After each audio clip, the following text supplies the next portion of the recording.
It's Monday lunch time.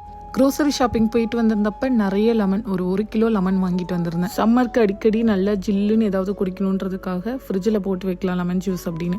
Lemon ஊறுக்காய் போடுறதுக்காக lemon அந்த தோல் எல்லாம் சேவ் பண்ணி வச்சாச்சு ஃப்ரிட்ஜில். மொத்தமாக லெமன் ஊறுக்காய் போட்டுக்கலான்ட்டு கொஞ்சம் சியா சீட்ஸும் ஊற வச்சிருந்தேன். நார்மலாக நம்ம போடுற லெமன் ஜூஸ்வே பிளெண்டரில் விட்டு அடித்து லெமன் ஜூஸ் போட்டோன்னா இன்னும் சூப்பர் டேஸ்ட்டாக இருக்கும். ஈவினிங் ஸ்நாக்ஸுக்கு பாப்பாவுக்கு கொஞ்சம் பருப்பு ஊற வச்சு வேக வச்சு கொடுக்கலான்ட்டு. அப்புறம் கொஞ்சம் வீடெல்லாம் க்ளீன் பண்ணிவிட்டு பாப்பாவை மதியானம் ஸ்கூல்லேருந்து கூப்பிட்டுட்டு வந்து நல்லா தூங்கிட்டேன். கடகடன்னு எழுந்திரிச்சு இந்த 4 அடுப்பு இருக்கவே நம்மளுக்கு நல்ல யூஸ்ஃபுல்லாக இருந்துச்சு.